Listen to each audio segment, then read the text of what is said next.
Good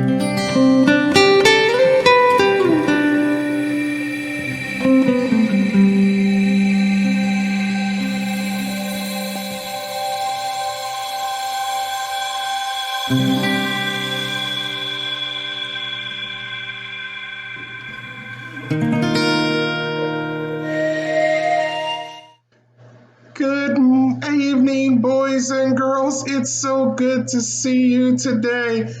I have missed doing our Bible story time, but I hope you had an awesome weekend and had enjoyment with your family and friends. And I am so excited to be able to have our bedtime Bible story with you today. Today was a beautiful day, and I hope you got to experience all that God had prepared for you.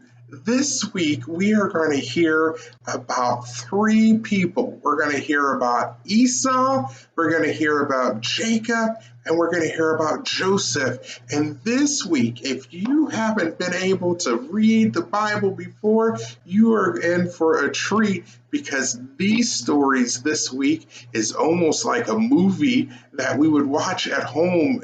Some parts are really scary, but yet there's some great parts where we see God being in control and coming in and saving the day. I am so glad that you joined me today. And so let's get ready and let's get prepared for our Bible story today. Hopefully you are in your jammies and you're ready for the end of the night and you are just getting ready to come and hear the bedtime Bible story today. So let's get in our comfortable positions. Let's get in our comfortable places next to our moms and our dads or our brothers and sisters. Maybe you've got a blanket on, a comfy blanket that you're ready to hear tonight's bedtime Bible story for today. So let's get ready to hear about Esau and Jacob. Like his father Abraham, Isaac lived in the land of Canaan. His wife Rebekah could not have children, so Isaac prayed and God answered his prayer. Rebekah gave birth to twin boys. She named them Esau and Jacob. Esau was born first. He would get twice as much as Jacob when Isaac died. This is called a birthright. Jacob grew to be a quiet man living in the tents. Esau became a hunter in the fields. When Esau brought meat from the hunt, he gave some to Isaac. So Isaac loved Esau more than Jacob. But Rebekah liked the wise and careful Jacob. One day Esau came in from the fields hungry and tired. Since it was time for dinner, Jacob cooked a pot of soup. Esau came to him and said, "Please give me some of the soup." Jacob said, "Will you trade your birthright for some soup?"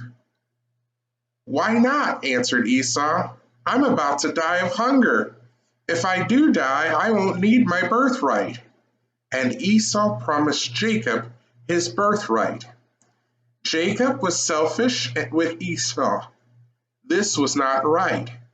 But Esau was foolish to sell his birthright. That was wrong. In time, Isaac became very old. One day he said to Esau, "I want to give you my blessing before I die. Hunt an animal and cook the meat for me. You know I love this. Then I will bless you." But Esau knew he had sold Jacob his blessing for some soup. Nearby, Rebekah was listening. Quickly, she cooked some meat. She gave it to Jacob. "Take this to your father. He is blind, so pretend you are Esau. Then you will get the blessing." Jacob did this, though it was wrong, and he stole Esau's blessing. Well, boys and girls, that is an interesting start to our week of bedtime Bible stories. We hear Esau and Jacob were brothers, and one parent liked one, and the other one liked the other child, and they were warring with each other. And we hear how Jacob stole Esau's birthright just for a pot of soup. And then we hear how Jacob then tricks his own dad, Isaac, to give him his blessing, to pretend that he was Esau cooking some meat. Well, boys and girls, that's an interesting story for us to end today, but we've got so much more tomorrow as we continue on in the story of Esau and Jacob. But before we go, we've got to do our nightly prayer together. So let's bow our heads and close our eyes and get ready to pray our night prayer as we do every night. Let's pray. Lord in heaven, hear my prayer. Keep me in your loving care. Be my guide in all I do. Bless all those who love me too. Boys and girls, I hate to tell you, but it's time for us to head to bed and get a great night's sleep. I know that many of us have been doing so many great things today, but now it's time that God calls us to rest and to lay in our beds and have the sweet dreams and the visions of what God is going to do in our lives. And so it is my time to bid you good night. I hope you have a wonderful night. I hope you sleep tight and don't let the bed bugs bite. And I hope you are sleeping, preparing yourself for the awesome day that God has for you in store tomorrow. Boys and girls, I hope you have a great day, and I cannot wait to see you back here tomorrow evening at 8 p.m. So until then, I hope you have a great night. Rest up. Give your mom and dad, your brothers and sisters, a great big hug and a kiss, and have a great night. Have a good night. See you tomorrow. Bye-bye.